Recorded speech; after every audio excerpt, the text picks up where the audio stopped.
Yeah. Yeah. So he's not doing that. No.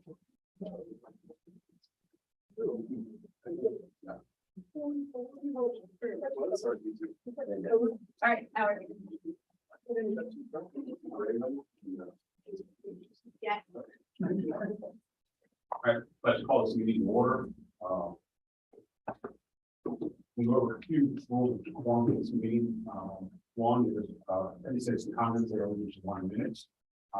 As we discussed today and talk, let's please be civil to each other.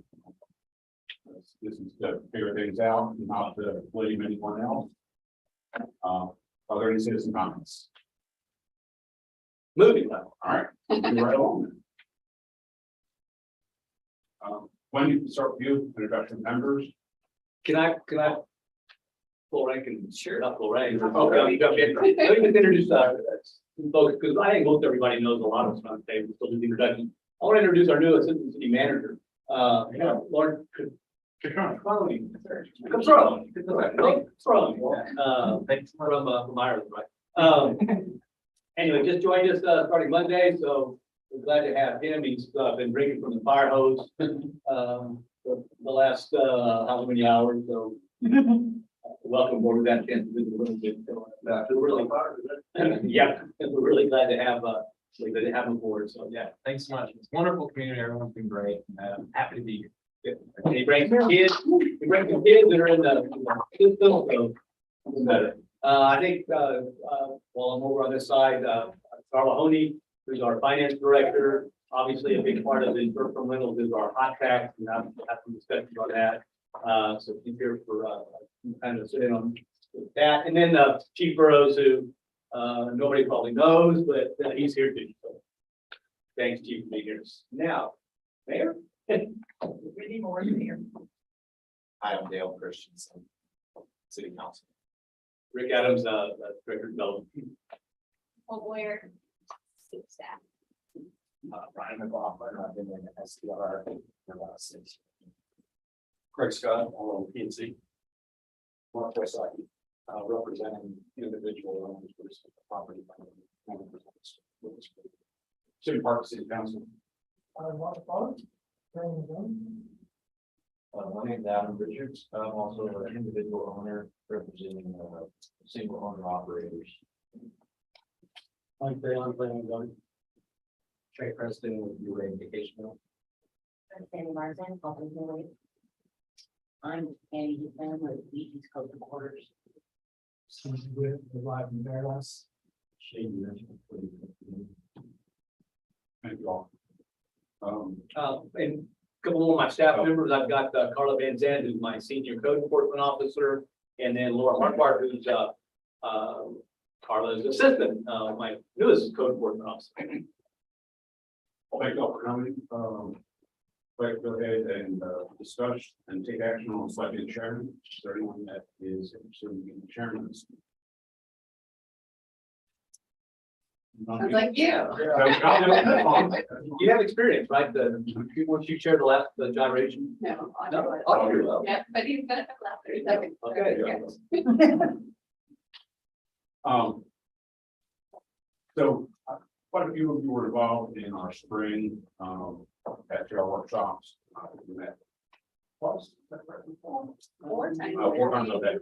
We met a lot. Okay. Two really good, two, yeah. Okay.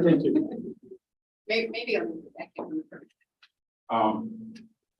But to continue moving forward to that discussion, we kind of know all the issues, so we're not, I don't want to rehash all that stuff. What this is to work through and try to come up with solutions that you all can implement within yourself. So we doesn't have to do more and more ordinances to protect those two.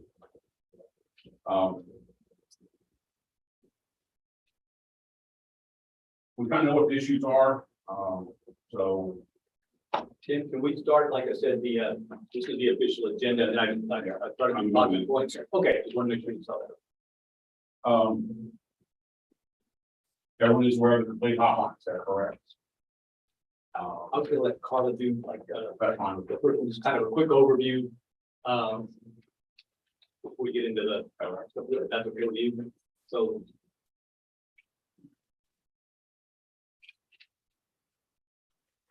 Oh, yours. We all know we have to register our short-term rentals. Just reminders, of what's required in the rentals. The fire extinguishers, there has to be a fire extinguisher on every floor.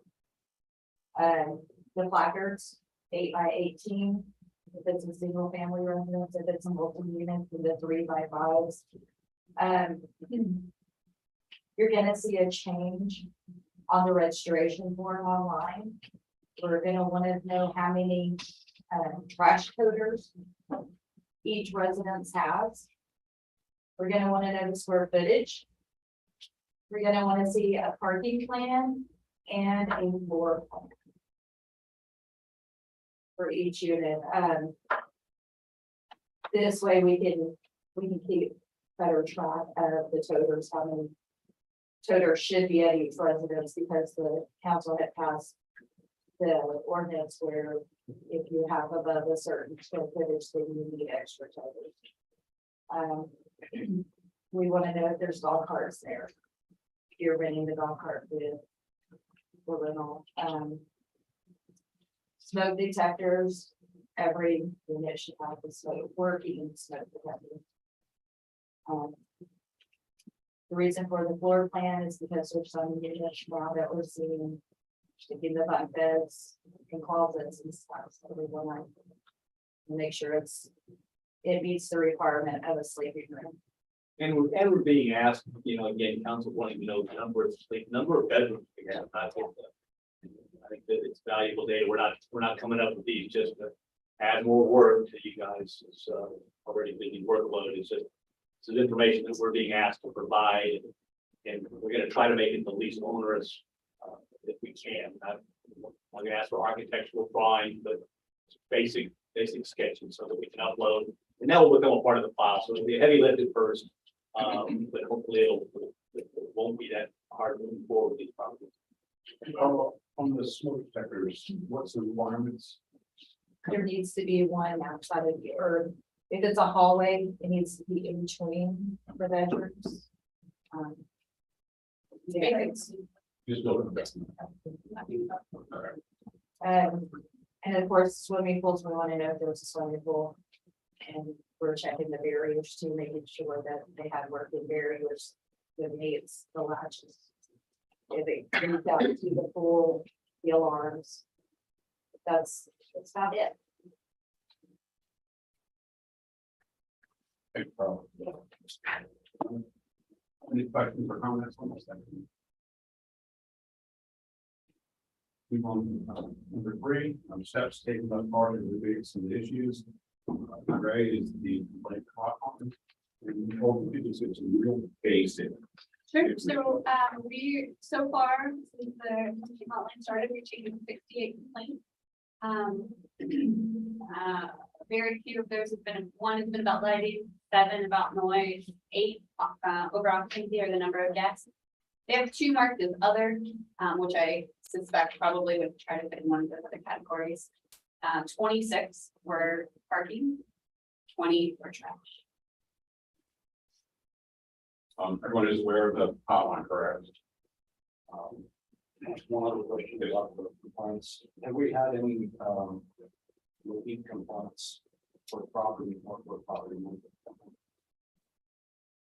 That, I mean, definitely probably for property management company, just because of the sheer number that they have, I would imagine that, you know, multiple of the 68 happen to be one property management company or the other. And number of complaints per property, I don't think we've seen.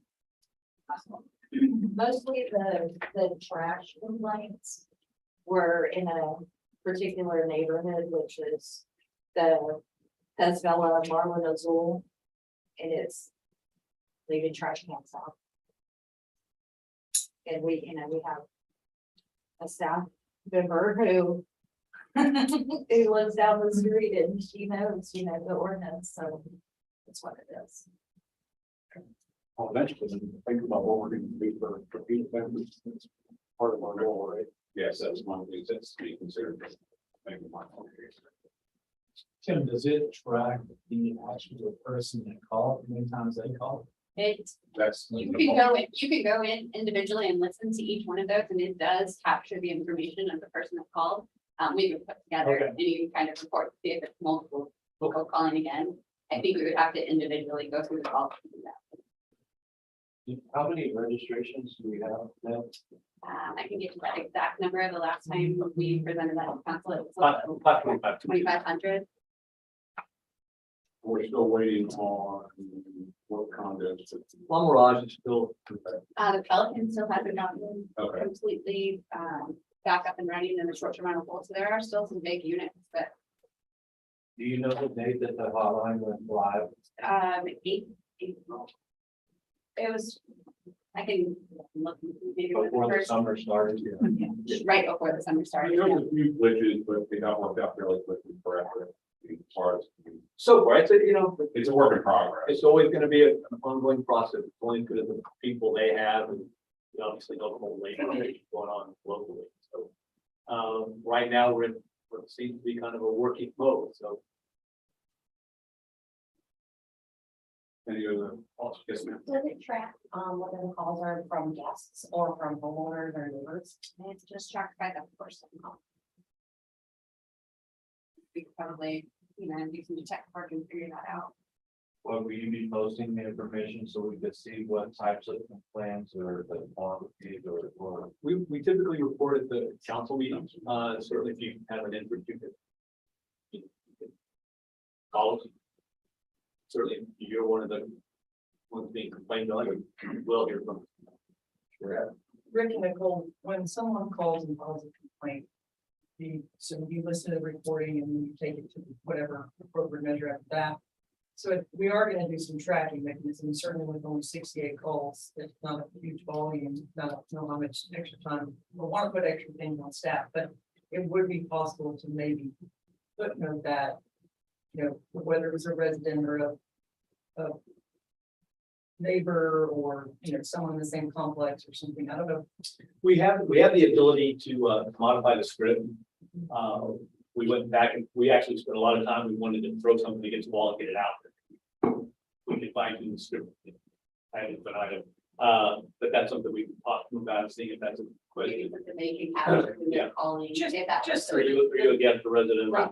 Here it says there's a complaint on October 4th into the hotline about lighting from on a property on Ross Avenue, and it does say the reporting party and it gives his phone number. So I mean, this I would say probably is a neighbor because it's a local quarter, and but going beyond that, it's probably getting pretty time to try to figure out. For us, For us. but it could be something But that it could be something that they. We'll make a note and see when we get back, in the fall, winter will be a good time frame to things slow down. I can Talk tell you about the that, script. that I probably listen to everyone. Yes. So, Mhm. and, it's mostly neighbors. So, yeah. Were there any, what I call frivolous calls?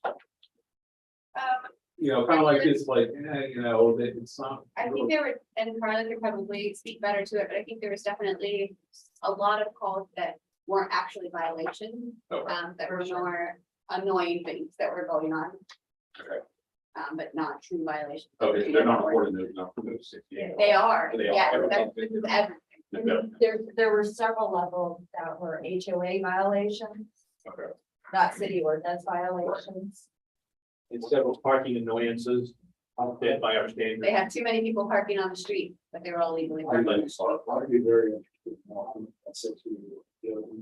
How many, I think I think every complaint can be considered legitimate, whether or not it's a violation, Legitimately broke out. so whether or not it was a violation. Yeah, that would, I don't have that information right in front of me, but it would be something that we would be able to do. The vast majority, I can tell you, Carla, listen to everyone, the vast majority Our violation. are violations, okay?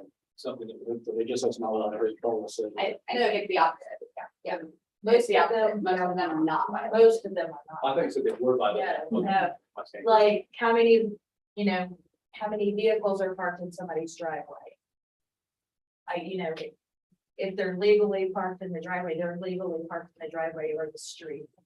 We don't limit the number of vehicles that a property can have. Well, I guess I was thinking trash, which usually. on Trash, issue when the it's- trash for sure. Every trash call has been about. The occupancy is one that we still struggle with. So we'll talk about that. Do you know, I know the number was put in the paper when it first started. Is that the only outreach and education that we've given? Or are there signs around town that say, hey, call this number if you have an issue with an STR? It's on the website. Just on the website and, Yeah. and the newspaper when they publish the division. But we're not doing any ongoing active education for the community to let them know that this number exists. I think a lot of people may not know it exists still. Dispatch is a call or two, if they go around to the hotline. Usually it goes to dispatch. And They're gonna take care of it. The hotline will reach out to dispatch. So I think that's a good one. I don't know. Suggestions on Yeah, community. outreach out to the Suggestions would be good. community. Is this totally telephone based? Is there any other avenues? Well, we've had an online complaint, format for quite a while. That allows someone to even anonymously, any code complaint. For any, so that's always accessible. I mean, that's always available as well. Now, the problem with that is you're not gonna get any weekend or evening response with an online complaint, because that goes to city staff. All right. So people can call you. They can call to city hall and talk to any of us, you can answer, and they still do that. Lions ordinance 24/7. Correct. As far as online complaints, are you able to tell how many are relating to STRs as well as? It's just not information that we've tracked in the past. We, Is it something that we can track without too much work? I mean, we can pull the emails. Yeah. Because they, like Peggy gets the email and then she sends it to the department that it needs to go to. Are you talking about the email? talking about the online, Long for online. Not Long. online. yeah, it hasn't been many. Okay, that's not good. And then just phone calls to all the departments, but not many either. That would be, Carlin, or I would have to speak to that. Okay, No, I mean, generally it's mostly the trash issues or so occasionally parking. as of right now, the vast majority are coming through the hotline. Yes. But while we're on the hotline, where would you think that information would best be seen by the people that need to see it? I think announcing it at the city council meeting is fine for interested parties to go on there and look, maybe posting it on the website or sending out a regular quarterly mailer to the property management company, letting them know, hey, these are the complaints that we've got over the last quarter. Maybe not identifying the offenders, but saying, Well, not, there was an outreach first, so first off, where would you suggest we go to make it fit or oh, no? for the phone For number. the phone number, Social Yeah. media would be a real big one, but yeah, I mean, that's something we can work on as far as this doesn't. But I think you have to have some education on that number, because if you don't, you're gonna be bombarded, and the sampling size we have today almost doesn't justify us having all this to talk about if we thought that was all there was, because 68 is nothing, given, 3,000 SDRs in this town, 140, 150 nights apiece. That's nothing. So if it's advertised more, maybe we'll probably. It'll be more, but I think that it needs guidelines with it, so you don't get it at a condo complex where little kids crawling across the floor and people downstairs, I'm calling hot. Because believe me, that happens, they call us. And, our response always is there a wrestling match going on upstairs and that's a fight? Are they rolling across the floor, or is it just some little dog walking? Because you hear it. When we get that call, they think it's, ridiculous that they have to listen to that. But I just think there needs to be some guidelines of what kind of should fall under that particular call. I mean, don't just call for anything that irritates you. Yeah. It has to be an actual violation. Yes. Or we'll all be chasing a lot of stuff. But obviously the number, you're right. that- So we track how many of the 68 actual tickets, actual valid complaints versus people who are just irritated by their neighbors. Because there's a difference in, you know, those two types of calls. So given our limited amount of time, we want to put this on as, yes, homework assignments, and you guys come up with any ideas, tell us how we go.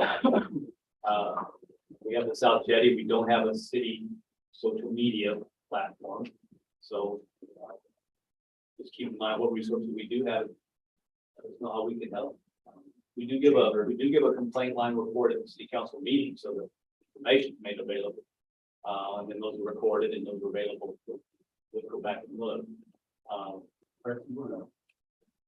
Comment on that, the chamber help out with getting that number out. Guidelines, not right now, but I mean, just move forward. Again, like we did last year with the respect around the home stuff. and Flyers that we put inside a lot of the STRs, the magnets, and posters, all that can be. Yep, so and that would be an excellent vehicle to help. As part of that campaign, I would think. Sensitive or hotline folks to understand how well they're receiving the call. We listen to every call. Every call recorded. Are they coaching people through it? You'll see his example where you get a top of the call across the floor, like. Great question for Carl. No, generally they just, Follow the- they're there to take the information. Find out, you know, if it's life or death, tell them, you know, hang up, call 911, or they'll call 911 for them. I don't think they want to be liable for trying to sorting out whether something's a violation for us or not. Let's move on to toters. Digital toters during the summer months. In my opinion, it appears to have worked. Didn't see as much of from trash. But I'm here to resolve. It's still gonna be spot based, that family that goes in and overloads the toter, or it doesn't realize they can't set it by the side, but generally our response when that happens has been pretty good.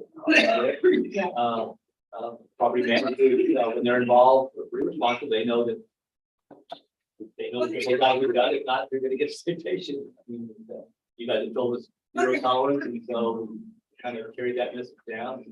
The trash really gets resolved. Generally, the additional voters have helped having an account with having that data. I think this is another piece that we can disaggregate later on and see how it's working. But it certainly hasn't hurt. I see very few during the summer toters that are empty and up against the building. During the summer, they have multiple voters. They're being used and they're out. So that was between what months? March and September. And based on the city's data, did they all get delivered so they were there in time? So we had difficulty with the software and with Republic, so we made sure that the trouble spot definitely had what they needed to. We're working on getting them to reprogram some of the reports that are run so that we can make that information much more readily available for ourselves. And when the city, because that's a requirement based on the criteria, were we able to bill through the city for the extra total? And then did we get them picked up? Did y'all get them picked up when you were supposed to get them picked up at the So, end within a period? At the end, they have to call in. They have to call and pick up. Okay, It's automatic drop off. all right. The pickup is. So that's up to the homeowners. Yeah. Or choice. Do they want to keep going? Keep it on or get rid of that. The automatic drop off was a little shaky this year. Next year it will work. What was the quantity of the automatic drop off? I honestly don't know of any of ours that got automatic. Maybe I missed it. I don't want that number. We're not that much. Okay.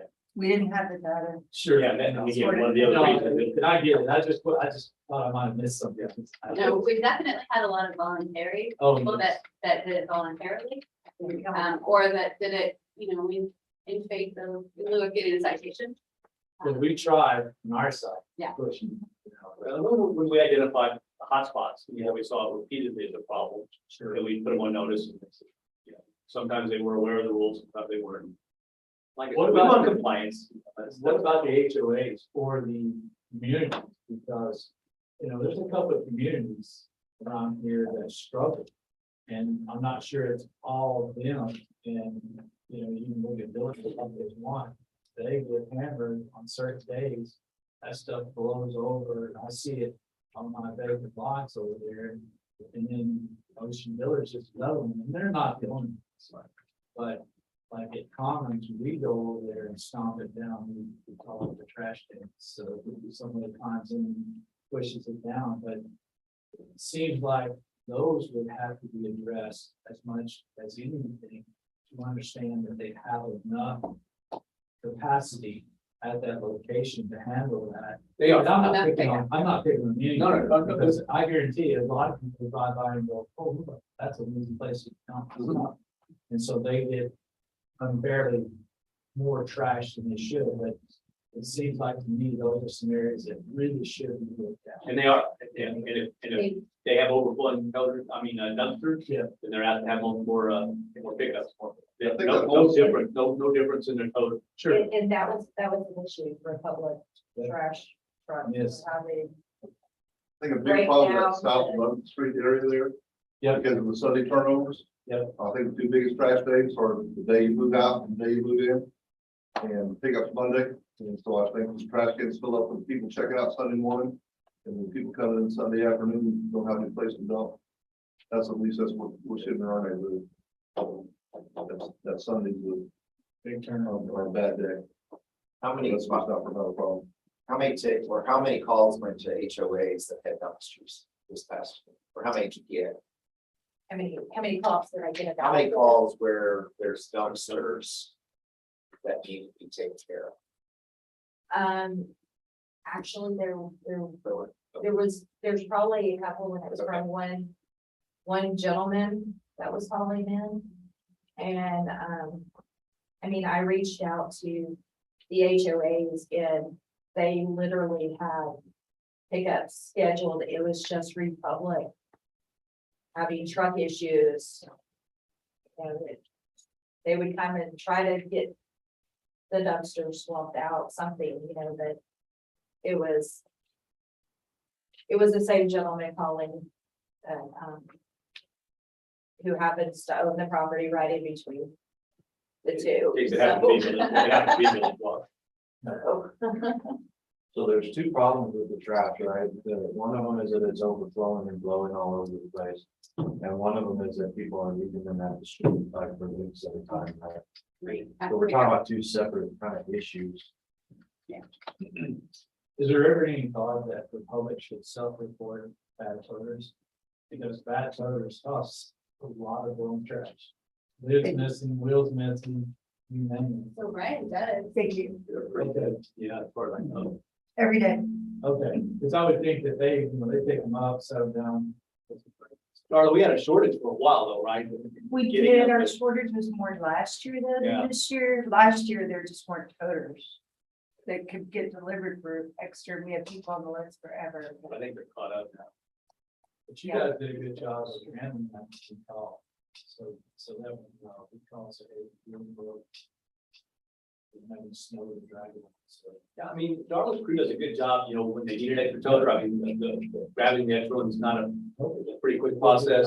And as long as they call, so it's pretty simple. It's a process, but they do a good job in the department taking care of it. Any other thoughts or comments? I'm not really some of those, high volume traffic on 361. We saw line of traffic for Republic dominated the other regular pickups. There were some issues with the bridge earlier in the year, but they're generally that's not as big of an issue, and we have the authority to allow them to start earlier. The city council has approved them start at 6 a.m. instead of 7 a.m. Right now, they start at 7 a.m. Or that's our earliest they can start, first thing ordinance. So one of the options would be, if everyone probably needs, we could allow them to start at 6 a.m., which then would help with less traffic on the streets. Obviously, get, the trucks fill up, they get over the dump quicker. So. It might be a good idea to identify, because it really isn't awesome. It's a certain time frame, certain days. And that's the problem is, Yeah. we can't just call and say, hey, can I you know. start at 6 a.m. But I'm thinking if you could get on the calendar, because we can identify those days for you. And, that Monday after the 4th of July, Right. that's a good one. I mean, that's something that the council would be approved, to start at 6 a.m. But for example, exactly what you just described, the Monday after 4th of July, they know that that's a heavy line day and they will send a draw. Okay. So they do know those days. They've been doing it a long time for us, so they're aware as well, and it doesn't do them any good to not get it picked up. It's just more wear and tear. There was an earlier supply chain issue with their truck. They just didn't get them repaired. That seems to have resolved itself. So, for now, it seems to be going better than it has been. The goal is to make it, keep making it better. There's nothing else as far as toters go, let's move on. And Well, when did the new color requirement go into effect at the beginning of the summer? Yes. March, It said March. So do we think this summer was better than last? Oh, definitely, because you didn't see the overflow toters around town. it can't go into a process we'd already started, which is going back and saying you're going to get a citation and get another toter. But this just kind of codified that in the ordinance. It made them get more. I just want to mention, so we're not going to get necessarily all the solutions. Again, we got a limited amount of time, so we're gonna have another meeting, so just keep in mind, we're not, just because we pass on, doesn't mean we've solved it all, so just, like I said, we just want to get all the issues out there. As you guys would be thinking about, Yeah. the next meeting, you have a solution or suggestion we can talk about. I just want to make sure we do that. Republic in the summer of 21 though, also had a very bad problem with the trucks. They couldn't get parts to get repaired and their trucks were broken down a lot in summer 21 and they were not in summer 22. So they're with the toters and their fleet working the way it was supposed to work. Kind of Both combined. both combined really helped the problem. And they had bad rain, because the Republic did come and explain and agree with all the issues did. on the truck, and then the rain, they couldn't even go dump trucks. In their landfills. We all sat there.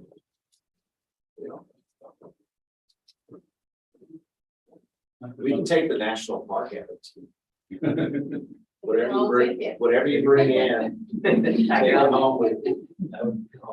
Oh, boy, that'd be easy. They bring less stuff. Are you proposing to that? Or more chlorine. You never know. Hey, Tim, could you just mark down on there for the next discussion? Yes.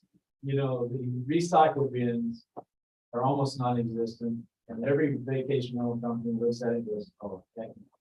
Because we have to go dig out the fact, because those color codings that they use are the most ridiculous thing I've ever seen in my Come life. up with some suggestions and Bright pink, I don't care. okay, that's fine, just, but come with some suggestions and, for next meeting. Sure.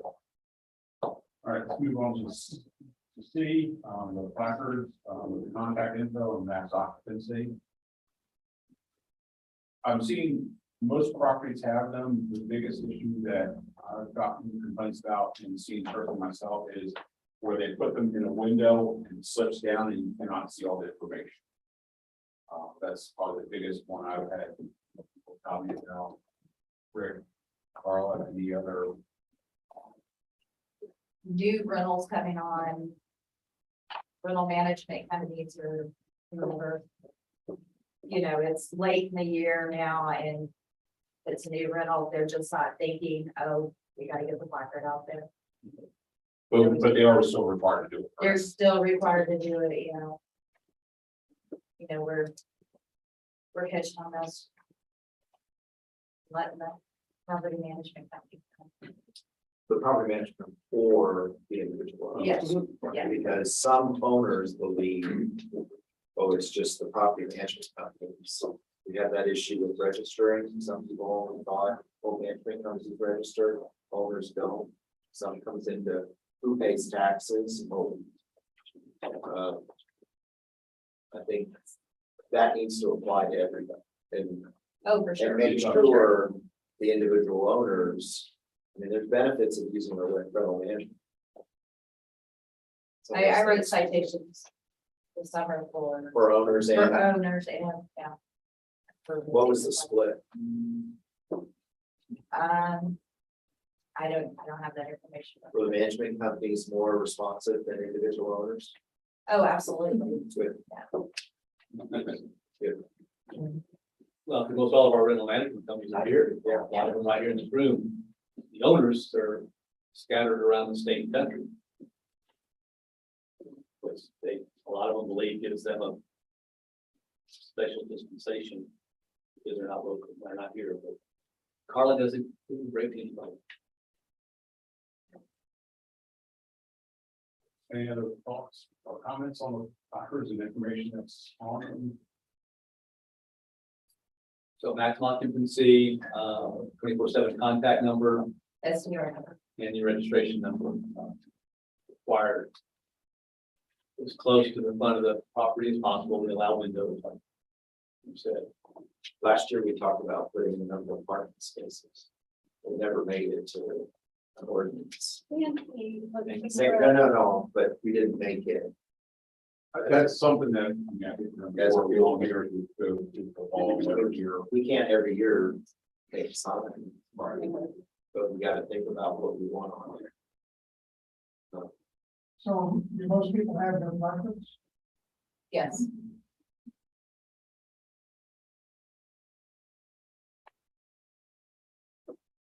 And should the number being called is the number that how it was registered, either the owner or the management company.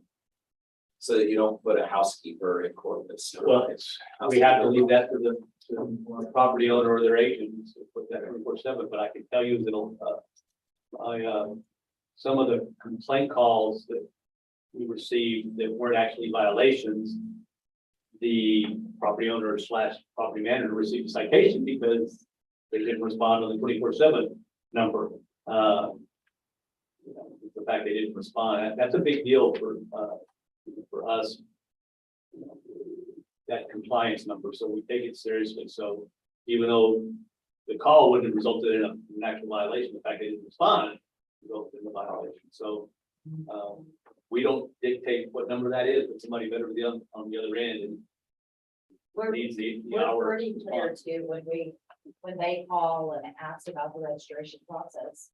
You've got to have someone that can respond within an hour, 24/7. Not our rules, that's what we've Yeah. been given and we told them. So if you're telling me to call you in San Antonio, you can't be here in an hour, and then it clicks. You gotta have a look.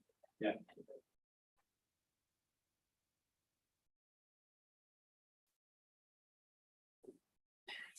Any other comments, suggestions?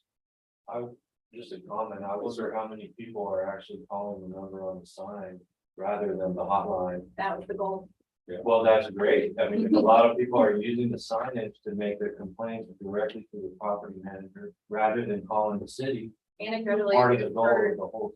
anecdotally, we've heard from both neighbors and property management companies that they're getting those phone calls. They're calling the number all the time and getting the situation taken care of without involving us at all, which is not working. Great. And the STR, I mean, any of the companies, New Wave, Steve, speak to that, where you got phone calls, playing about a property. Based on the I think I got 3 or 4 off of that phone, 2 of them. But you're Right, talking how about. many the people are complaint. calling you Well, directly? Yeah, he's talking Oh. about directly. To your Directly office. to you. 168. A lot. It has a huge number. So that's great because they're. Opposite. So, I mean, you're a numbers person, so are you tracking, kind of tracking on that? I do have, I know what comes in, because it all creates an emergency number. It comes in, it sends a text message, goes to our Slack channel, goes about 5 or 6 different people, we can leave the message, it transcribes it. You can see it came from the hotline, if the guest, we respond. We keep a guy for 4 o'clock in the morning, he's not just here sleeping, he's doing and stuff like that, so he's ready to handle it, but we also have, we have the security people traveling throughout the city. I have a direct hotline to the car, so I can call that driver and say, hey, I got a problem at 108 11th Street, which I had a couple of there because that the doctor that lives behind there, and he knows, he actually calls my cell phone. But that's okay, I want the guests to do the right thing. So could you get some numbers together that wouldn't give away any of your Yeah, proprietary I information? have to separate them, but I can actually get some, we can just go through the transcribe and see what they were. I think that'd be interesting just for the group, so that's not too much of an issue. I think that'd be something just. Because it would be a Everyone an idea. We will probably see, we call them emergency calls. We can see somewhere between 4 and 15 calls. They can be from refrigerators not working, to people upstairs are fighting. The lady fell asleep drunk in the bathtub and she's flooding the room below. I mean, we could write a book. And we actually have one that's called the Slack channel called Polishing. And it's some of the most classic stuff in the world. A lot of it's done with intoxicated people, but it's great.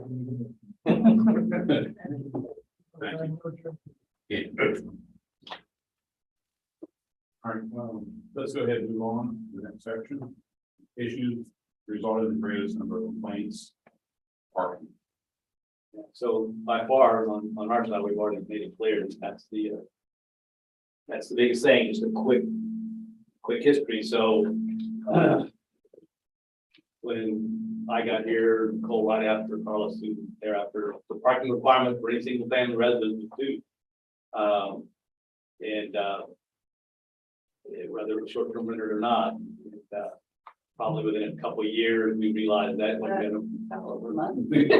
well. We got that changed. I want to say before Carly even started here, we got that. So we wrote a parking ordinance recognizing the challenges and it's supposed to, now it's 1 parking space for sleeping room. So it doesn't matter whether somebody gives us a plan that has an office, a sewing room, a reading room, if it meets the criteria for somebody can sleep there by code. The room meets that requirement. We call it a bedroom, it's a parking space. But nonetheless, it wasn't retroactive. And so there's a whole lot of houses out there that either been renting or quite a few of them converted into short-term rentals after the fact and only had 2 parking spaces. So that's kind of the lay of the land right now. We allow parking on the streets. We did also write an ordinance a few years back that did give a property owner the ability to dictate whether somebody left their car indefinitely in front of adjacent to their property, their lot. We wrote it in such a way that we didn't eliminate wedding showers, poker parties, things, and so the parking requirement was no greater than 20 hours. So you have a pretty long party, but you couldn't leave your car there overnight for longer than 20 hours in front of a house. It's hard to we've used it a few times, but that exists on the book, so that does kind of give property owners a little bit of comfort for somebody that just park in front of their property indefinitely. But with that said, we allow park on the streets, and a lot of these houses sleep a lot of people, and they bring a lot of people with that all. So one of the things that came out spring STR meetings was off-site parking, and construction has started on 4th Street, city-owned parking lot that would be available to anyone and everyone. So I don't know. I'm thinking by early next year it should be completed. We'll get that information. We'll get that information out to y'all. So if there's people that have boats and stuff where If you park elsewhere, this will be a lot that's gonna be available for them. Or be, most likely, yes. We're still working through that. So the advertising, because I've seen this on my streets, and then when we had short-term rentals, we would say parking for 3 vehicles, never. On some properties where you had 2 spaces, we actually would put the length of the parking space, 41 feet, which means there's 2 parking spaces and you're bringing a boat. You can put the vehicle there and the boat's there. With golf carts coming up and people bringing more and more and bringing their trailers. When somebody says we have parking for 4 vehicles, but really 2 on site, but they'll advertise 4, then they bring the trailer and they rent 3 golf carts, because we've all seen that. Is there a way to help the guests staying by in the description what kind of parking it is, so you're not overmaxing the parking? Nobody's putting any more parking spaces on the beach. It's not getting any longer. And one of the concerns is, you know, your house can sleep 8. And 8 vehicles show up with 3 boats and 3 trailers for golf carts, and they want to park everything. Has anybody seen any of that kind of stuff, and any solutions in the descriptions to let people know, hey, there's 3 vehicle parking, which means if the house comes with a golf cart, you're down to 2, because golf carts can't go on the street. I know I'm seeing, this past week, I saw 3 golf carts on the street on where I live, because there was no place. Any thoughts or ideas or future discussion about that, just to help, you know, with traffic or people getting around town? I have a couple of ideas. Okay. If you look at all of the problems that we're talking about, they're all due to one overarching problem, which is overcrowding, right? The beach is overcrowded, the restaurants are overcrowded, the bars are overcrowded, the traffic, the parking, it's all due to too many people on the island.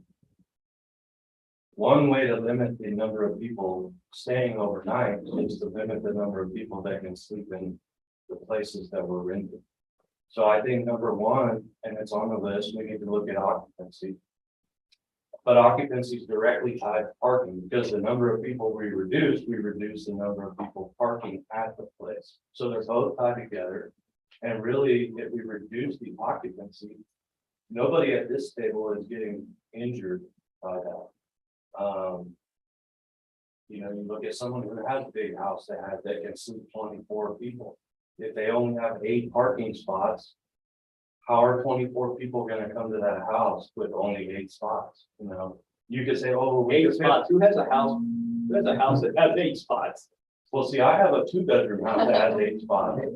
But the thing is, the owners of the houses, I mean, I have a house and I'm not interested in packing as many people as I can possibly fit in that thing. It's more maintenance, it's more repairs. It's a less ROI because you're fitting more people in there for less money. We charge by the night, everybody at this table, we don't charge by the head. And so if we said, hey guys, why do we need 2 people per bedroom plus 4? Why can't it just be 2 people per bedroom and that's it? And so if you have a 6-bedroom house, you can fit 12 people, right? But then further than that, if the 6-bedroom house only has 3 parking spaces, how are you gonna let 12 people stay? Well, they got. Well, no, that's not gonna happen. And we can see that right now, because like you said, even if our advertisement says there are 3 parking spots available, they're still gonna come with 6, and there's no way to enforce. Let me go back at the listing and see what it says, and how many cars are you allowed to have, and let me go look at the parking plan. There's no way for the police officer to be out there enforcing that type of thing. So what we can do is solve it at the registration side. And we can say, look, if you have 6 parking spaces, you can have 6 for working backwards. If you have 4 bedrooms, you need 4 parking spaces. And 4-bedroom house has a max occupancy of 8, not 12. by reducing the number of people that we're allowing to sleep here on the island, we will fix a lot of the problems that everybody's complaining about, not just the parking situation. And like I said, guys, you guys are all property managers. You're gonna make more money if we do this because we reduce the supply. We're gonna increase the demand. The prices are gonna increase. And the family that used to come here and rent your house with 24 people, now they need to rent 2 houses because they can't fit 24 people because you only got 6 parking spaces there. They encourage fewer people on the islanders, they encourage more STR, more building of STR Sure, to make that argument too. it will, but it'll help everybody. So we increase the number of beds by increasing the capacity of the island, not stuffing 100 people in a little tiny home. I think this is kind of where, Shin, correct me if I'm wrong, this is kind of where the group kind of concluded last time, was this was gonna be the, and it's a heavy lift. I don't disagree. Well, my idea last time, Randy, was 4 people per car, but I really think that 2 people per car, just like the ordinance for the house. If you can have a 3-bedroom house and you need a parking spot for each bedroom, why not have an STR that's required to have a parking spot per bedroom? And then why do we need to have the additional 4 people allowed to stay in the living room and sleeping on the floor if you don't have a bedroom to accommodate them? I'm talking, let's say we have 2,500 STRs, right? At an average occupancy of 10 people per STR, that's 25,000 people. If we could just bring that down to 20,000 people or 15,000 people, we're not going to make any less money sitting over here. The island's going to be able to operate more efficiently and easily without having to overcrowding. And it's just it's a win-win for everybody except the person with 24 people that wanted to shove in a little house that has to now rent 2 houses or 3 houses in a row rather than just one big giant. I hear what you're saying, and I somewhat agree. What you're gonna do is you're gonna make more room for daycare.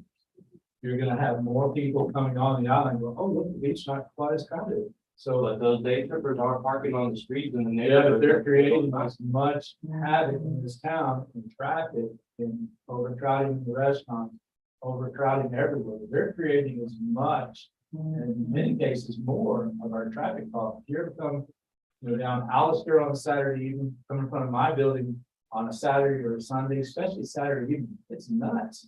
It gets as bad as almost a Sunday.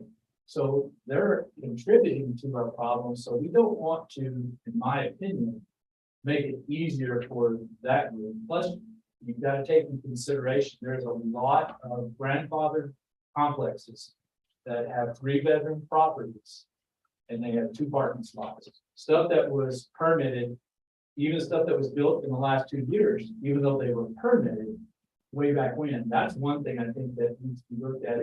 But there's probably not many more of those complexes that have the permit that was done 15 years ago. But Mercer Village is a perfect example of 3-bedroom and barely 2 spots apiece.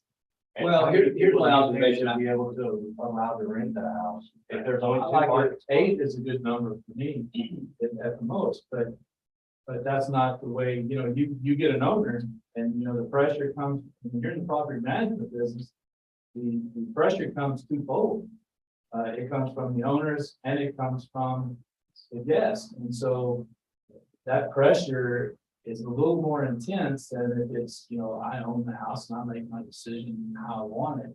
I can do that because I have a couple myself and I try to keep those limited. But the HOA also limits me at one of the locations or both locations. But I But just think if the city told you you're limited, it doesn't matter what the tourist that's coming to visit you or the owner. no. The city put a rule in place and that's. Like, here's the thing. So, and Brett, you chime in here. So Steve, I'm going to disagree with you. Because I think the whole parking issue, whatever the group decides on parking, is completely mutually exclusive when you're talking about day trippers. Yeah. The weather on Friday afternoon or Thursday afternoon probably dictates how many day trippers we're going to have. They're going to come regardless. I see that as a whole different dynamic. It probably is going to continue to grow as San Antonio grows and Austin grows. We're their beach. Yeah, but what if you think the beach dictates interaction with Port Aransas, because I think that it's getting to the point where, believe me, I don't go down there much at all during the season. Or do I? But all I hear is you can't even find a spot. But they're coming. Yeah. I don't But think again, that crowded more beach, can come, yeah. but I don't think that's gonna have anything to do with whatever the decision with parking in town is. With short-term rental, we put short-term rentals in chapter 8, because business regulations. And like any other business regulations, I'm not an attorney, there may be some legal issues here, we'll get to that when I get when it's appropriate. But when you talk about grandfathering, there's a fine line between what can be grandfathered and when a business regulation changes. Business regulations change all the time. If you look at short-term rental at the business, and if the group council decides that, you know what, if you can't park them, you can't rent them. That's just a business regulation. But I think generally that's just gotta be the discussion. Like I said, we allow those houses that only required, granted, they were only required to have 2 spaces. They may not have been a short-term rental when they were built. Now they are. And now somewhere along the way, they've added another couple bedrooms and they're cramming What was the people in there. number about parking? It'd be interesting. Ask the chief over here what they see. To me, parking tends to be in some very isolated areas that get put on Facebook continuing. But it's not like it's a broad brush problem. Well, it's an area where the houses only have 2 parking spots. Yeah, I think to see what I would think that it is, but I mean, I see quite a few, but chief, you guys chime in. Yeah, I mean, on the weekends, you can't go in any SDR neighborhood and not have cars back to back on both sides of the street. It's just, unless we eliminate the street parking. I won't even use my current domicile because I've been short. Well, these on Sandy Lane, that's. So in Royal Sands, we had homes in Royal Sands. There were parking issues, and then Royal Sands tightened up and parking on street, no parking on streets. They put people, occupancy was set by the rule, the code that we had, right? Now it go over. It's a slippery slope right now. You Correct. just drive it. Correct. But if you had parking for 3 things, you got parking for 3 things. Which means, where do you put your golf cart? It's one of your things for people to think about. Village Walk, Village Walk, they tightened that thing up. And they packed it pretty good, and there's not very many people that park on the red. The overflow is up at the front. And I don't know, did that suffer the people that have stuff in Village Walk, those tight parking, because you can't get a Ford F-250 sideways. One's on the back side over there where they built the driveway like this, with basically 2 spots and it's 5 bedrooms. There's your problem. Yeah, but I think that you have to remember too, I mean, the trash, the noise, the parking, all the things that happen when it's busy, right? That's not all just short-term rental people. I live in a long-term rental neighborhood, and most of the people in my neighborhood are second homeowners. And on 4th of July, it's packed in there like it's a rental neighborhood, and it's not. Do the tower get taken back up to the house? No, and you know what I do as a neighbor? I go down to every single house after trash day on Sunday morning, because they've already left, I put their trash back in their driveway. And so you have a neighborhood like Village Walk, or you have, Royal Sands, Cinnamon Shore, not every single house is a rental, okay? So we can apply a million rules as we want to the short-term rental houses. But you know what, there may be 50% of the houses in that neighborhood that are just owned by somebody, and they come in on the weekends and they put 20 people in there because it's their house and they can. So if we want to truly have effective regulation, we'll probably have to look at it in a broad respect. Village Walk probably has done a good job as an HOA if they fix their problem as an HOA, because they can't. Because then you can say, hey neighbor, I don't care if you live here full time, you rent it, you are a weekend person, everybody's gonna play by the same rules, right?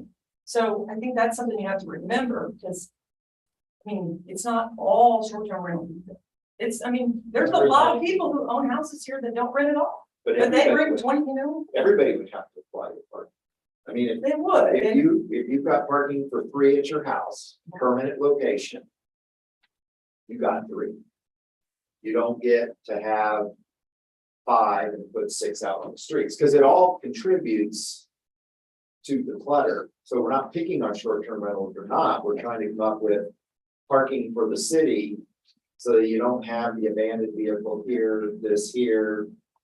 And it's not an STR thing, it's a It's a citywide thing. parking So you thing. can't just say, we're gonna fix all the Correct. rules by telling SDR people you Not gotta have SDR. 4 people in your house.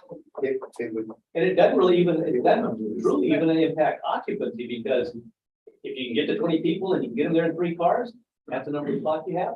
Okay, get them there in 3 cars. But we know that's not gonna happen. If you have an occupancy of 20, and you say you have 3 parking spaces, they're still gonna come with 6 or 8 or 10 cars.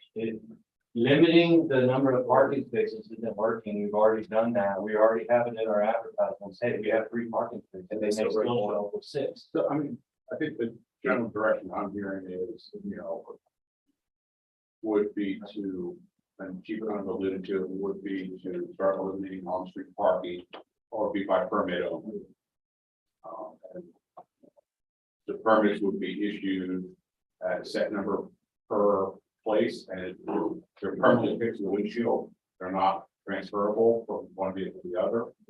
Well, what's the purpose of a permit? If it's okay for a resident to park on Well, no, the street, no, no. why would it not be okay for someone else to park on the same? So it'd be based on, so if you're an STR owner and you own that house, you still get 2, you still possibly get 2 parking permits. But why is it okay for me as an owner to park on the street, but not my guests? What makes it unsafe for my guests to be out there, but it's okay for me to be out I think it just eliminates the park on the sidewalks. That's a huge issue, the number of. But it's park on the Is that sidewalk. legal right I'd now? like to point out one place where you could probably easily add some capacity for parking in town is to allow people to count their garage as a legal parking space and encourage people and short-term rental owners in particular, if your garage is clean, so people can park inside their garages. That would solve for the golf cart problem. If you want your golf cart to last more than a year anyway, if they're probably gonna have parked inside. I think that's a great, Mike, that's a great, and I'm convinced it's a great bargaining chip somehow, some way. I didn't understand when I first got here, and it made sense pretty quickly thereafter that people that have a second home, and certainly the ones that were renting back in the day, would put all their fishy stuff, their golf cart, their stuff in there, and they locked the garage door, it was never available. But if we're going back now and saying, okay, you only had to have 2 on-site parking spaces at a time, but now you're a rental and you're bringing more cars, I do think that there's some negotiation there that we should consider opening up that garage space as an accommodation. Okay, we didn't count it initially, but you have a garage. If you want to clean it out and make it available, maybe that's a bargaining chip for those people that did only have to have a few that are now renting, that are bringing a lot of cars. I do agree with you, because now I don't know that, and again, this is ultimately the city manager and council decision, if we want to wholesale change the fact for new properties that require parking, because the same dynamic is going to happen. These homes that are going to be a second home, possibly a rental, they're going to fill the garage up and it's not going to be available. But maybe going backwards, for the existing properties that didn't have the one per bedroom that are underparked, maybe that is some kind of bargaining chip for the folks that hey, let's clean out your garage and we'll give you that additional space that we didn't count initially. Seems like pretty low hanging fruit. Yeah. It's up to But if you the want owner. to include it in the parking plan, then you have to leave it open and available for parking. You can't say, hey, this is my parking plan, 2 in the driveway, 2 in the garage, and then fill the garage up with stuff and not have those available. All right. Yeah, And you again, know, if we get to having a parking plan with a short-term rental, Carla and Laura have been touching every property when they register. So, I mean, if we got a parking plan and it says, you council changes the rules and makes some accommodation for garage. It's just part of the inspection. No, that garage is full of crap, we're not gonna count it. So change the parking plan, change the occupancy or whatever that result is. Is stacking, legal? No. It's not recommended, it's not allowed. What most people with residential properties do. It seemed like, stacking went along with how many parking spaces people put. And there's phrases like, no stacking. Not in residential, there's some districts use where you don't allow stack parking. Commercial is generally. Chief's trying to chime in. Is there any appetite at all, to consider just eliminating street parking period? And put the owners back on the owners, and they can, as many cars as they can fit on their property, they can have, if they want to open up their garages, they can open up the garage. Unless you eliminate the street parking, if I've got 2 parking spots, and then I can have 10 friends, but then 10 vehicles, and one of both sides of the street occupied, which I want. Seems to me if we got rid of the street parking, all the other problems are solved correct, because you can limit occupancy, you can no place to park the cars. Citywide. Yeah, citywide. It doesn't matter where it is. So yeah, that's an option, but I think that it's more of a street by street basis, whether or not they're room to park on the side of the street or not. I agree, that's the easiest way to enforce everything. Very few streets, very few public streets, there's not room to park on both sides. Now it's tight, but They were designed. they were designed. We do have some problem areas that are chronic problem. I still think we want a broad brush. You know, It's like the nuclear. I think we really take a look and try to examine those streets. And look at those particular individual properties. There's Well, I can tell you after, neighborhood or wherever. after the COVID stuff, if you just do it on some streets, you're just gonna push the problem to the other streets. They do right now. But if you stop traffic on Sandy Lane, for example, or Yeah. North Sandy Lane, you're gonna push everybody down Ocean View, you're gonna push everybody down 11th Street. So let me just ask, They've got to be the whole area. is there a willingness to consider some formula-based option like kind of been discussed?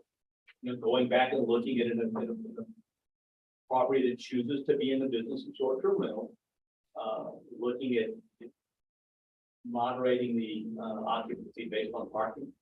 Parking. I think that's a logical thing, and, you know, as you mentioned, that's gonna be some information that we start capturing. That should be the, plan.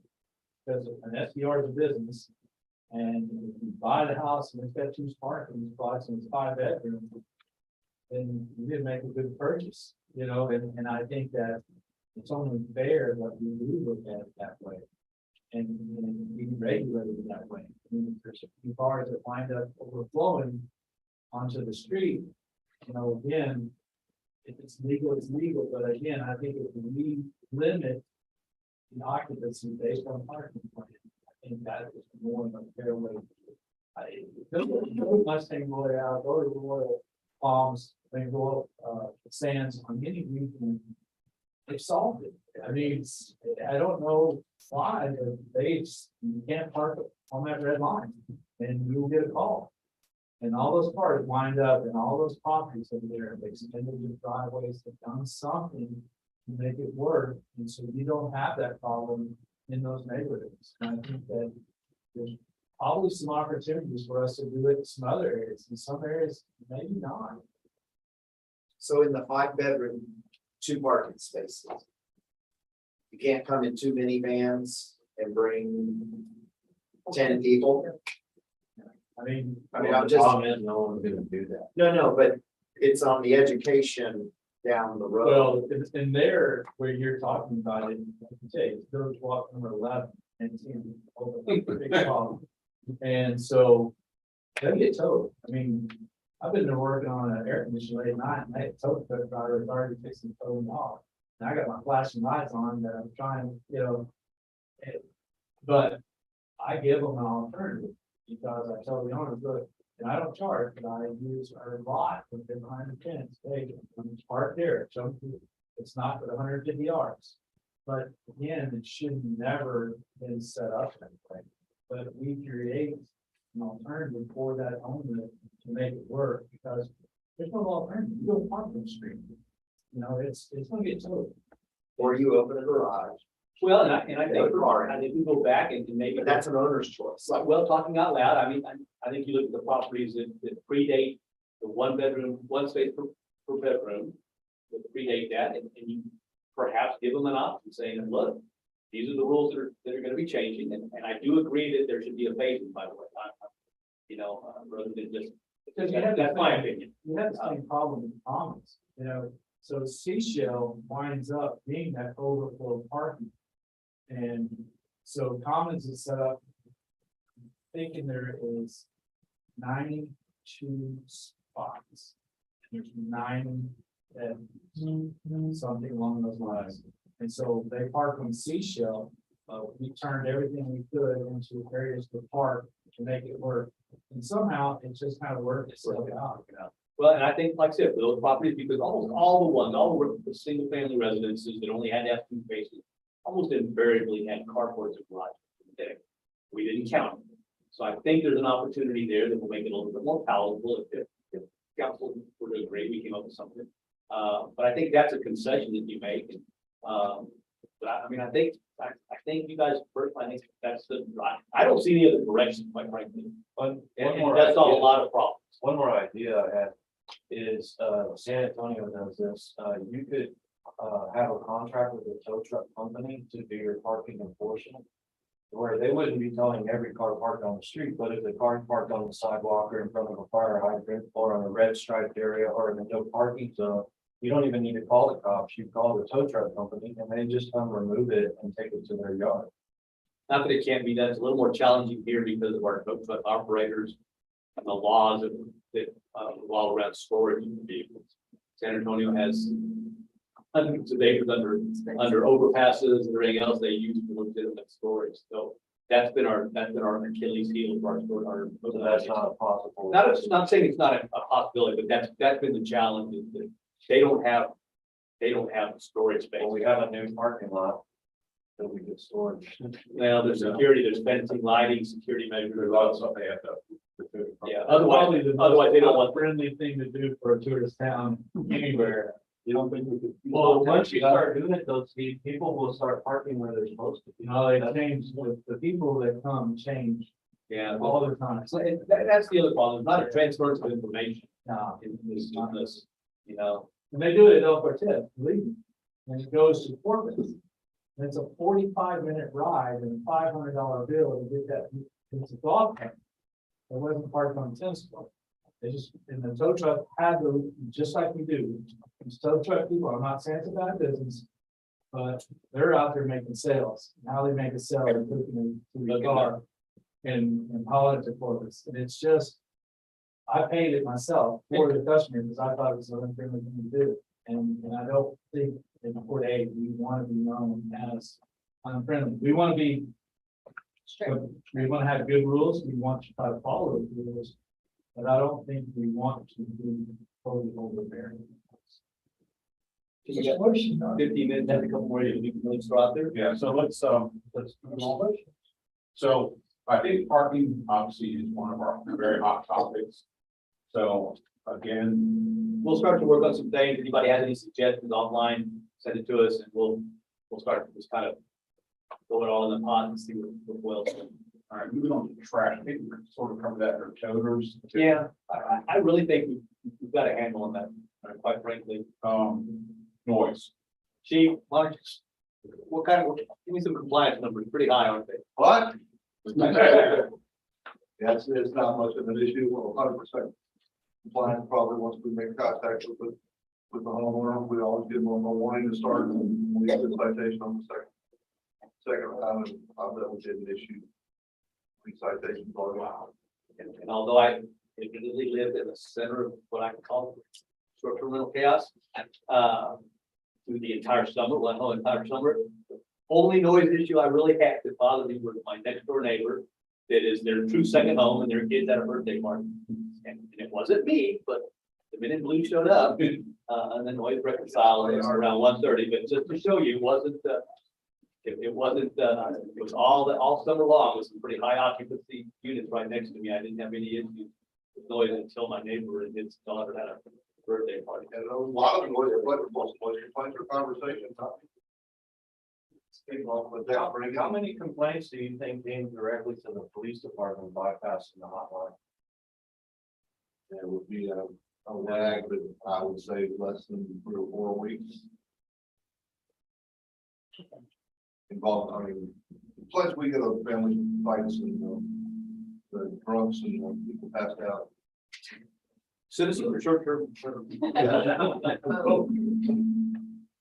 And some of the noise issues could possibly, from the overcrowding or, could be related to the occupancy.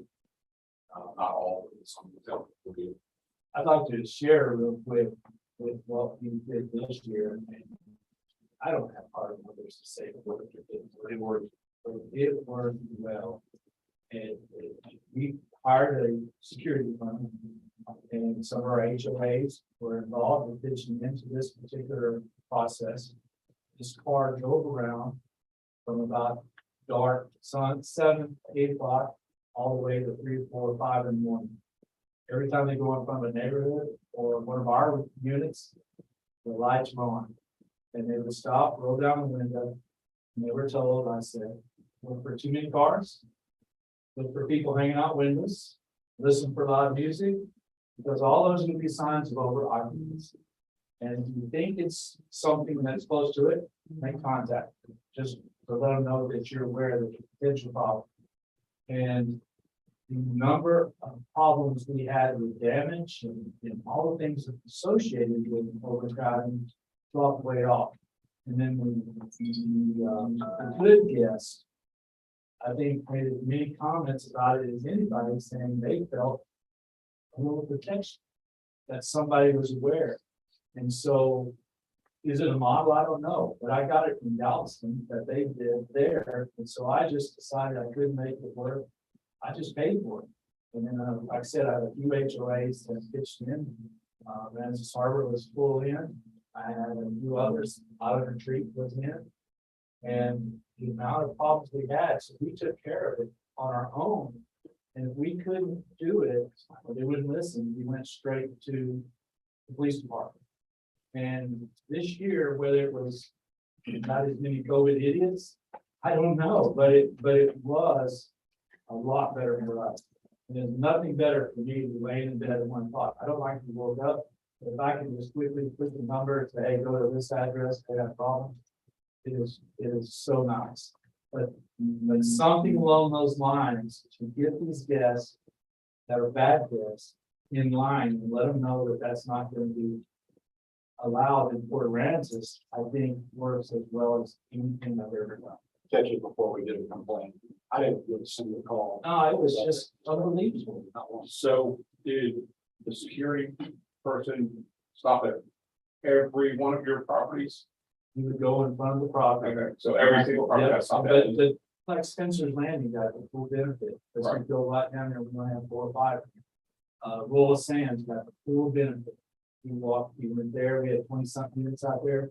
We went in, went through 5 drove the full roll of dunes, drove the whole circle. So they got the full benefit, but they didn't pay for any part of it. I paid for all those owners out there myself. And the cost of it, and to be honest, I did it for 2 things. For the optics of what it does for people like Arning and others that are locals, going, man, these SDRs are taken and not given. And I kept thinking to myself, well, let's try to give back something. And that has worked, because I don't know if you can control the people coming, but you can control their emotions and how they are here and know that we're watching. I think it's the best thing. I don't do a lot of smart things, but that one came off pretty good. So do you mind sharing how much is your expense? I haven't fully figured the totals out, but it's gonna cost me $40,000 minimum. And That's basically Memorial Day, Labor Day. 135 days I picked, and what we do is we do, the old school of spring break, Sand Fest. Every weekend started in spring break. Get to Memorial Day every single day to Labor Day. Right now, you will see them on weekends on. And weekends until the end of October, and we're down to next season. And I thought it was so important, and I still haven't, the Signal 88 guy keeps telling me I don't want to do it, but I'm thinking I want to get a couple of Life in Paradise vehicles with those lights that say security on. But he keeps telling me I don't want to do it. But I'm sure he's got 40,000, 50,000 reasons why he doesn't. But something like that, you could do as a group and make even a bigger impact, in my opinion. Take a lot of, let the police department deal with the bad guys and let us deal with policing our own short-term rental. So were violations or, I get a full report every morning that says what he stops after he goes through the neighborhood and says, hey, I checked the pool. That's what he does too. He looks at the pool to make sure that it's either locked, he can lock the pool, but he makes sure there's nobody at the pool playing loud music, interrupting other people. And if he does, he's not instructed to throw him out. He's using a soft tactic to say, look, when you're quiet, you can sit here and you and your wife and enjoy some wine and or whatever it is. But it's not a hard tactic. But if they start fighting or anything like that, then that's when we involve you. did you get any real pushback from anyone? Not a one. Very similar results, I did the same. Okay. My handful of permits, Okay. but I just don't, it wasn't a huge expense. We just, he puts on his shirt that says security. Okay. He's got a license that will be carried, but I told him he's not allowed to carry. Okay. And if there's an issue, he calls the cops. So you had very similar. I mean, it worked great. I mean, he's basically an information officer. He'll drive by, see if there's a bunch of cars, if there's a bunch of cars. I think, caution y'all, if you're using the term security and you're hiring people, you need to be working through your personal attorneys, because they have to be licensed as security people. That's why if you go to Bernie's, all the security guards are all lifeguards. Okay. So that's you have on that shirt of that car. This gentleman I use actually is licensed. I will have to check his current license, but he has no security guard. Just make sure your personal attorney will know what you're doing, and they sign off on your plan. Just when you get jammed up, and it's a jailable offer. Okay, and that just even left here. Noise and occupancy, so I have two big primary things. I think we're going to skip the next section. That's not good. Get into section 5. Yeah, section 5 actually just real quick, the golf cart, that goes back to our parking issue, and I think Dale articulated it. Yeah, I mean, I've never seen more golf carts per unit than I did this year. We used to be one rental, now there's multiple golf carts. So it's just, it goes back to parking. And then the HOA rules versus the ordinances, just keep in mind, HOA can be stricter, it can be less strict. But we can enforce an HOA violation, the hotline. And so we had a couple of calls for violations of HOA rules, but not. Is there a city ordinance that says no parking golf street or golf carts on the street? No. Okay. Those trailers and stuff. Trailers are unattached. But all carts can go. So I'd like to, see what the big thing on this meeting. I'd like to shoot for, February 25th and possible date to meet again. That's not gonna be possible. We have a BOA meeting and a planning and zoning meeting. Okay. What dates around? The 26th would work. We're not doing early voting here, right? Okay, the 26th, 27th, 26. 28th, but that's Johnny Martin. Let's consider the 26th, the afternoon again. That's agreeable to most everyone. Obviously, we know everyone's up to every meeting, but we'll plan for right now. Wednesday, it's probably same time, 1:30.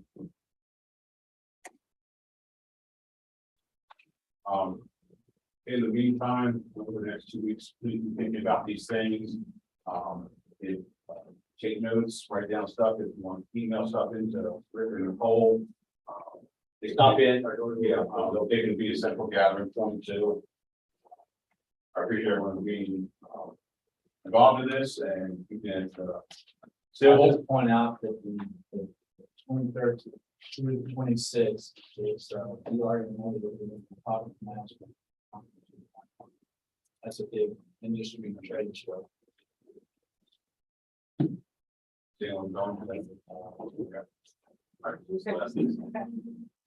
I think it's something that day unless we hear otherwise. Yeah, send us comments, what, you know, yeah. If for some reason there's more,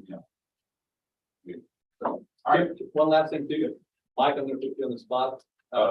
Steve had talked about giving back a little bit. I know that a lot of you guys, I'm not the one to explain, but I know a lot of you guys have kind of participated in something that we were instrumental in getting started with the foundation. Real brief, Yeah, just to kind of highlight that, was one way that we figured that short-term rentals could actually get back to the community. We've got bigger affordability issues here in town, especially for our teachers, based on the amount of income that they receive. And so we decided to start a fund that essentially takes revenue off the backs of short-term rental and funnels it directly to the school teachers and educators. We're collecting anywhere between $2 and $5 a night. We're making a pretty significant impact on teachers' ability to receive pay raises from the folks that come in and enjoy it. do you share approximately? So this first summer, we've raised 100,000. We're waiting on Cinnamon Shore to come on board. Palmia just came on board, and once they're on board, probably year 3 projections are probably over $2 million a year for this district and for the teachers. And can single operators sign up? We would love for single operators to sign up. By far and large, the demand companies that have signed on, Steve's one of them. $5 a night cost of a Starbucks cup of coffee, you add it into the rate, or you itemize it as a fee. Haven't had a single. and with the excellent work that the Education Foundation does for the other things, they can't support salaries.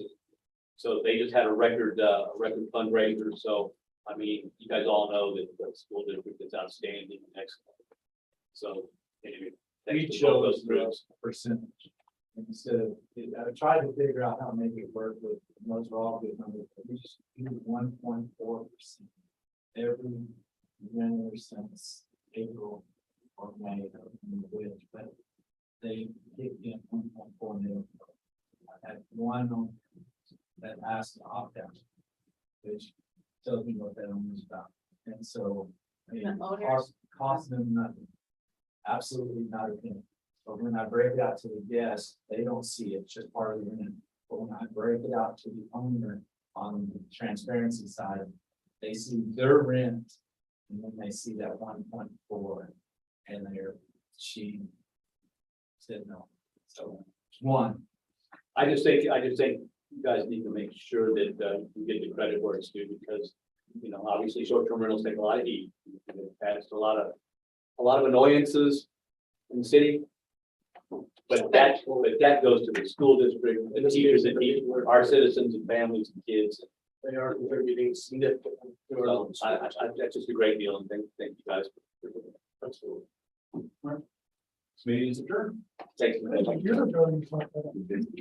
A lot of people didn't sign in. If we didn't sign in.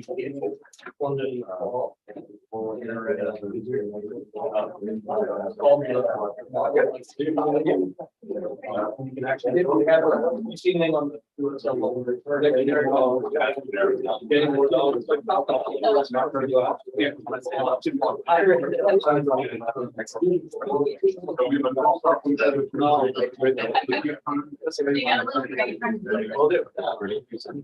No, we're trying to.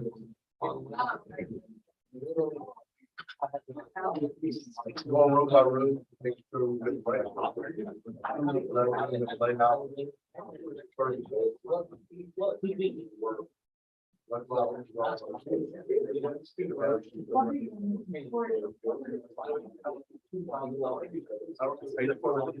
You